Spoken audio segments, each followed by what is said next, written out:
अदृश्य वायरस यदि डरा सकता है तो अदृश्य भगवान बचा भी सकता है। इसलिए ईश्वर पर भरोसा रखिए, यह बुरा समय भी गुजर जाएगा। गुड इवनिंग, मैं हूं भानु भदौरिया और आप देख रहे हैं हम सब का प्यारा चैनल कोरोना फिजिक्स। तो आज हम लोग डिस्कस करेंगे rest and motion, general science का फिजिक्स का पोर्शन रेस्ट एंड मोशन। तो जल्दी से कॉपी पेन निकालिए और नोट्स बनाना शुरू कर दीजिए। तो हेडिंग लगाइए रेस्ट एंड मोशन।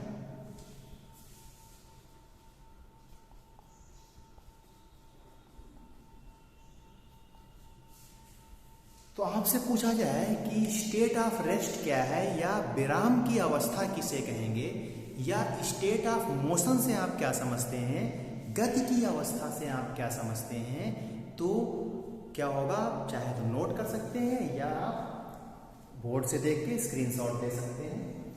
रेस्ट का मतलब है, स्टेट ऑफ रेस्ट का मतलब है any object will be said in state of rest if its position does not change with time in a given reference frame। यानी रेस्ट को हम कैसे डिफाइन करेंगे, if the position of an object does not change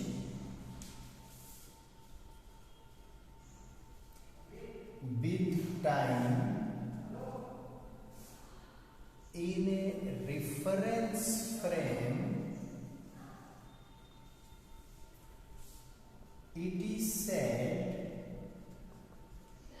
that object is in the state of rest।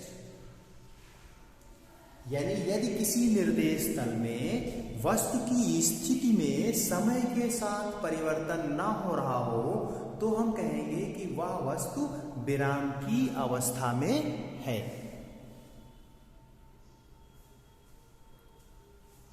अब motion किसे कहेंगे, state of motion किसे कहेंगे, तो मोशन क्या होगा आपका, मोशन में क्या होगा आपका जो है do not does not change, जहां वहां पे क्या है चेंज हो रही हो। यानी हम कहेंगे if the position of an object changes with time in a reference frame,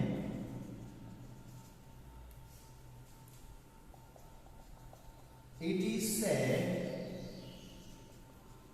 that object is in the state of motion, in the state of motion। यानी यदि किसी वस्तु की स्थिति में समय के साथ परिवर्तन हो रहा हो तो हम कहेंगे कि वो वस्तु कहाँ है, गति की अवस्था में है।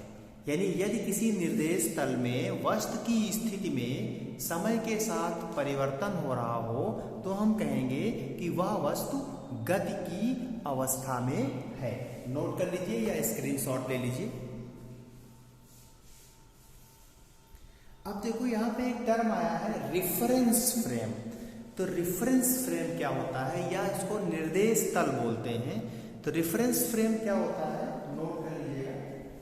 रेफरेंस फ्रेम क्या है बता दें इसको।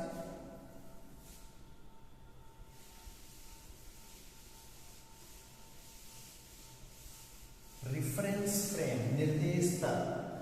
तो रेफरेंस फ्रेम वह फ्रेम या वह तल होता है जिस तल के सापेक्ष किसी वस्तु की मापने योग्य भौतिक राशियों को मापा जाता है। जैसे दूरी हो गई, चाल हो गई, फोर्स है, मोमेंटम है, एनर्जी है, ठीक है। ये सब क्या है, मापने योग्य भौतिक राशियां हैं। जिस फ्रेम में या जिस फ्रेम के सापेक्ष इन्हें मापा जाता है उस फ्रेम को हम नाम देते हैं reference frame. Reference frame.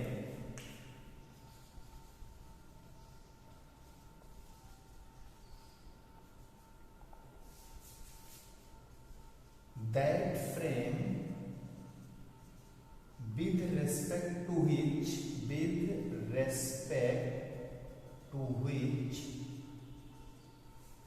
measurable physical quantities are measured, उसे हम क्या नाम देंगे? रिफरेंस फ्रेम नाम देंगे। ठीक है, जैसे मान लीजिए अगर आप जो है मान लेते हैं हीरालाल धर्मशाला से लखनऊ की डिस्टेंस मेजर करते हैं, तो हीरालाल धर्मशाला क्या हो जाएगा? रेफरेंस हो जाएगा आपका। या जैसे मान लीजिए आपने क्या किया कि मेढक मंदिर से आपने दिल्ली की डिस्टेंस को मेजर किया, तो मेढक मंदिर क्या हो गया? आपका रेफरेंस फ्रेम हो गया। या आप जहाँ बैठे इस समय है, जिस रूम में आप ये क्लास अटेंड कर रहे हैं, उस रूम की सीलिंग की हाइट को अगर फ्लोर के रेस्पेक्ट में मेजर करते हैं तो फ्लोर रेफरेंस फ्रेम हो गया। और अगर आप अपने सर के रेस्पेक्ट में उस सीलिंग की हाइट को मेजर करते हैं तो वो जो सर है वो क्या हो गया? रेफरेंस फ्रेम हो गया। तो यानी जिसके रेस्पेक्ट में हम किसी मेजरेबल फिजिकल क्वांटिटी को मेजर करते हैं, वही प्लेन या वही फ्रेम रेफरेंस फ्रेम होता है। टू टाइप्स के होते हैं, एक होते हैं जड़त्वीय निर्देश तल और एक होते हैं अजड़त्वीय निर्देश तल, यानी इनर्शियल रेफरेंस फ्रेम और नॉन इनर्शियल रेफरेंस फ्रेम। यानी ये दो टाइप के होते हैं, एक होते हैं इनर्शियल रेफरेंस फ्रेम और एक होते हैं आपके नॉन इनर्शियल। इनर्शियल यानी जड़त्वीय निर्देश तल वो तल होते हैं जो अत्वरित होती हैं, यानी नॉन एक्सिलरेटेड होते हैं। यानी ये जो ये इनर्शियल फ्रेम है ये कैसे हैं? इनके लिए एक्सेलरेशन जो है वो क्या है? एक्सेलरेशन जो है वो क्या है? 0 है। यानी ये अनएक्सिलरेटेड फ्रेम होते हैं, अत्वरित तल होते हैं, उन्हें हम नाम देते हैं इनर्शियल फ्रेम। और जो नॉन इनर्शियल फ्रेम होते हैं ये एक्सेलरेटेड फ्रेम होते हैं, यानी इनके लिए एक्सेलरेशन 0 नहीं होता है, यानी a नॉट इक्वल टू 0। तो जिन फ्रेम के लिए एक्सेलरेशन क्या है? 0 है, वो फ्रेम कैसे होंगे? इनर्शियल। और जिन फ्रेम का एक्सेलरेशन 0 नहीं होगा वो कैसे होंगे? Non inertial. जो अर्थ है, पृथ्वी है, वो एक नॉन इनर्शियल फ्रेम है, क्योंकि अर्थ क्या है? सन के अबाउट रोटेट करती है और अपनी एक्सिस पर भी रोटेट करती है। और जब भी रोटेशनल मोशन होती है तो उसमें एक्सेलरेशन होता है। सन के अबाउट जो मोशन है अर्थ का, उसके लिए जो एक्सेलरेशन की वैल्यू आती है वो आती है 0.006 मीटर पर सेकेंड स्क्वायर।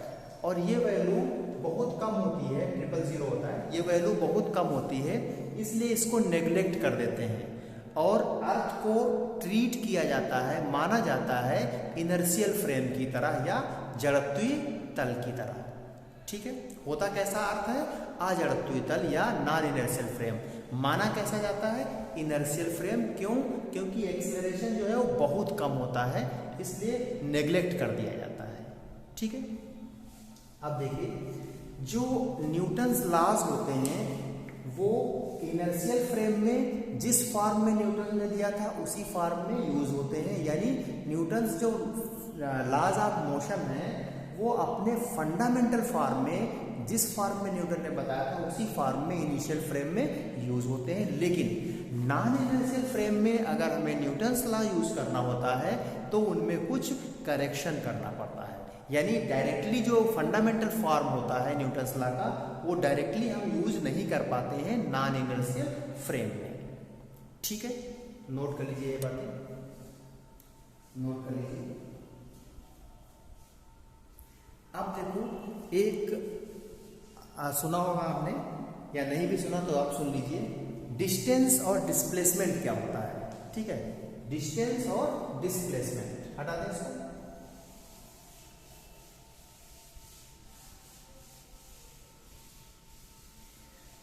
डिस्टेंस और डिस्प्लेसमेंट क्या है आपका, डिस्टेंस एंड डिस्प्लेसमेंट, दूरी एवं विस्थापन, दूरी एवं विस्थापन। जैसे मान लीजिए कि ये यहाँ पे मोहन खड़ा हुआ है और ये जो है यहाँ पर सोहन खड़ा हुआ है, ठीक है। और ये जो है एक दूसरे से 10 मीटर सेपरेशन है, यानी एक दूसरे के बीच जो है गैप कितना है, 10 मीटर का है। अब यहाँ पर एक मार्क लगाया गया, सोहन ए पे खड़ा हुआ, मोहन और सोहन जो है वो बी पे खड़ा हुआ, ठीक है। अब मोहन यहाँ से चलना शुरू करता है और सोहन की पोजीशन पर पहुंच जाता है। मोहन यहाँ से चलना शुरू करता है और सोहन की पोजीशन पर पहुंच जाता है।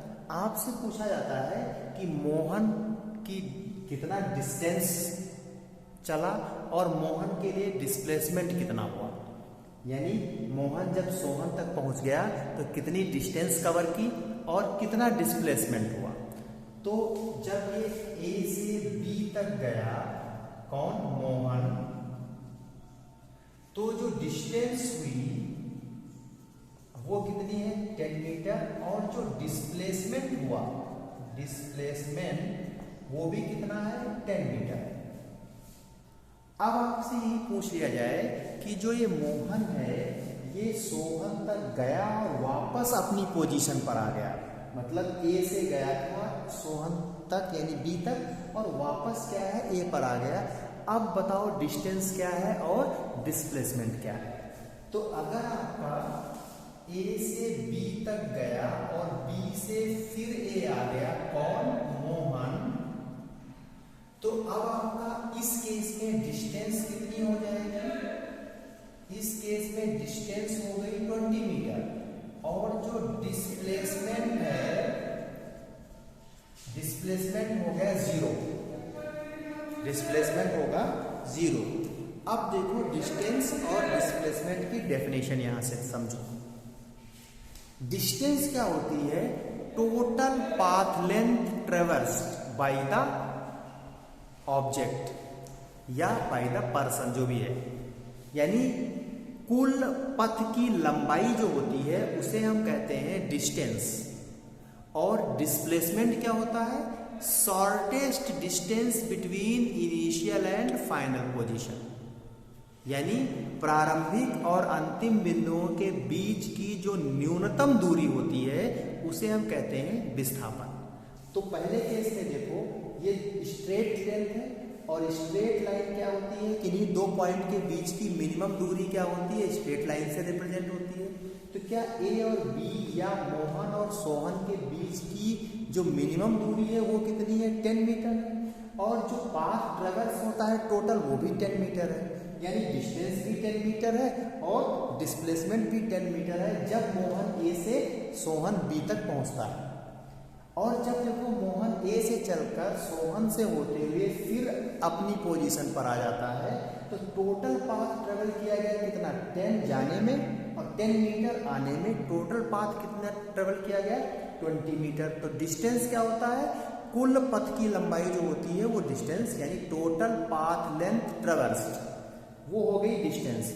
और जो आपका मिनिमम डिस्टेंस होती है इनिशियल और फाइनल पोजीशन की, वो क्या होती है, डिस्प्लेसमेंट। तो इनिशियल कंडीशन मोहन की ए पर थी, फाइनल भी ए पर हो गई, तो ए से ए की मिनिमम दूरी कितनी हो गई, 0, जहां था वहीं पहुंच गए तो मिनिमम दूरी कितनी हो गई, 0। तो minimum distance between initial and final position क्या होता है, डिस्प्लेसमेंट। तो डिस्प्लेसमेंट क्या हो गया इस केस में, 0। तो ये नोट कर लीजिएगा, अच्छी तरीके से समझ में आ रहा है भाई डिस्टेंस और डिस्प्लेसमेंट में डिफरेंस,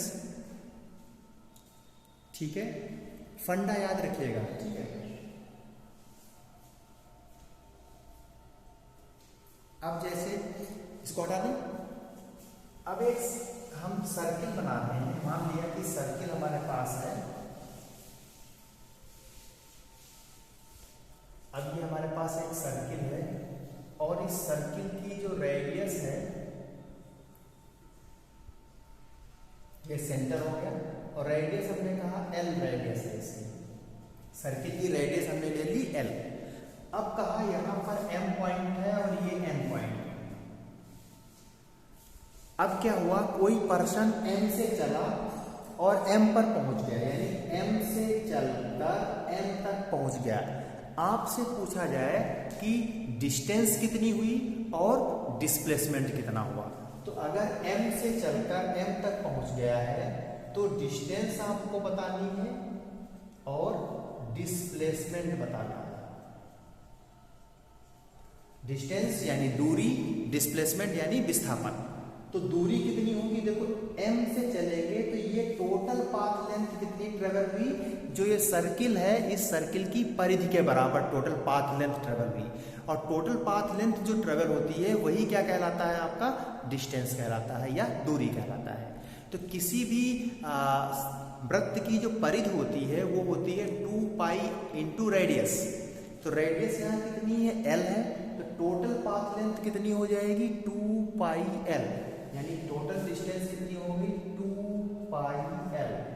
टोटल डिस्टेंस कितनी होगी 2 पाई एल। अब देखो डिस्प्लेसमेंट क्या होता है, shortest distance between initial and final position. तो m से चला था m पर फिर पहुंच गया, यानी इनिशियल और फाइनल पोजीशन एक ही है, तो उनके बीच की शॉर्टेस्ट डिस्टेंस क्या है 0। तो डिस्प्लेसमेंट कितना हो जाएगा 0, m से चलकर m तक पहुंचा। अब मान लो आपसे कहा जाए कि m से चलकर n तक पहुंचने में टोटल पाथ लेंथ कितना है, यानी डिस्टेंस कितनी है और डिस्प्लेसमेंट कितना है। यानी अगर m से चले और n तक पहुंच जाए तो अब आप बताओ इसमें डिस्टेंस कितनी ट्रेवल की और डिस्प्लेसमेंट कितना हुआ। तो इस केस में डिस्टेंस यानी दूरी बतानी है आपको m से n तक चलने पर, और डिस्प्लेसमेंट बताना है। तो देखो m से n तक चले तो क्या आधी परिधि कवर कर ली, और परिधि होती है 2 pi into radius, radius l है यानी 2 पाई l, और आधी है इसका मतलब इसको हाफ कर दें तो क्या पाई l कह दें। तो टोटल पाथ लेंथ कितना हो गया पाई l। टोटल पाथ लेंथ जो होता है उसको बोलते हैं दूरी यानी डिस्टेंस। तो यानी डिस्टेंस कितनी हो गई पाई l। अब देखो shortest distance between initial and final position, तो m से n तक शॉर्टेस्ट डिस्टेंस क्या होगी, m और n को मिलाने वाली सीधी रेखा। तो m और n को मिलाने वाली जो सीधी रेखा है इसकी लंबाई कितनी है, ये डायमीटर हो गया, तो इसकी लंबाई कितनी हो जाएगी 2l, और ये क्या हो जाएगा आपका डिस्प्लेसमेंट, यानी डिस्प्लेसमेंट कितना हो गया 2l। नोट कर लीजिए। उम्मीद है डिस्टेंस डिस्प्लेसमेंट क्लियर हुआ होगा आपका, डिस्टेंस और डिस्प्लेसमेंट क्लियर हो गया होगा, समझ में आ गया होगा। क्लियर का मतलब गायब होना नहीं है, समझ में आना, ठीक है। किडनी लगाते रहिएगा। नोट कर लिया होगा और बात भी समझ गए होंगे।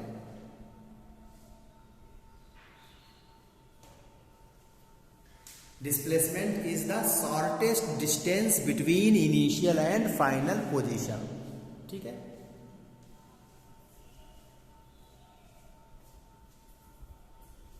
अब देखो स्पीड और वेलोसिटी में क्या अंतर है, ठीक है, इसको हटा दें।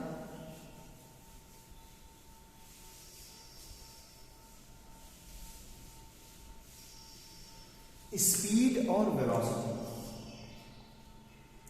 स्पीड और वेलोसिटी। देखो स्पीड क्या है, ये स्पीड को हम डिफाइन करते हैं डिस्टेंस अपॉन टाइम से, यानी स्पीड क्या है, ये है डिस्टेंस अपॉन टाइम, और वेलोसिटी क्या है displacement upon time, displacement upon time. Speed scalar quantity है, वेलोसिटी एक वेक्टर क्वांटिटी है, यानी ये जो है, और दोनों की जो यूनिट होगी, दोनों के लिए जो SI यूनिट है वो SI यूनिट क्या है मीटर पर second. Distance upon time, distance की यूनिट क्या आपका है मीटर, डिस्प्लेसमेंट की भी यूनिट क्या रहेगी मीटर SI यूनिट, और टाइम की SI यूनिट क्या है सेकेंड। तो यानी मीटर पर सेकेंड एसआई यूनिट स्पीड की भी होगी और वेलोसिटी की भी एसआई यूनिट क्या होगी, मीटर पर सेकेंड। ठीक है, अब देखो जो डिस्टेंस होती है वो ऑलवेज हम पॉजिटिव लेते हैं, यानी जो डिस्टेंस है, डिस्टेंस क्या होती है आपकी, पॉजिटिव होती है ऑलवेज। और जो डिस्प्लेसमेंट होता है, डिस्प्लेसमेंट ये पॉजिटिव भी हो सकता है, जीरो भी हो सकता है और निगेटिव भी हो सकता है। तो अब इस बिहाफ पर क्या हम कह सकते हैं कि स्पीड हमेशा पॉजिटिव होगी, यानी स्पीड जो होगी वो हमेशा क्या होगी, स्पीड जो होगी वो ऑलवेज पॉजिटिव होगी। वेलोसिटी जो है वो क्या हो सकती है आपकी, पॉजिटिव, निगेटिव और जीरो हो सकती है। स्पीड कभी भी जीरो नहीं होती है। वेलोसिटी क्या हो सकती है, पॉजिटिव, निगेटिव और जीरो हो सकती है। स्पीड कभी भी जीरो नहीं होगी। जैसे मान लीजिए आप बाइक से कहीं गए और बाइक आपने खड़ी कर दी, अब कोई आपसे पूछ ले कि आपकी बाइक की स्पीड क्या है, तो आप जीरो नहीं बोलोगे, आप वेलोसिटी जीरो बोल सकते हो, स्पीड कभी भी जीरो नहीं होती। ठीक है, अब इसके बाद क्या आपका है, एक टर्म आता है एक्सलरेशन, त्वरण क्या होता है। ठीक है, स्पीड मतलब आपका चाल और वेलोसिटी का मतलब आपका वेग, हिंदी वाले भी समझते रहेंगे।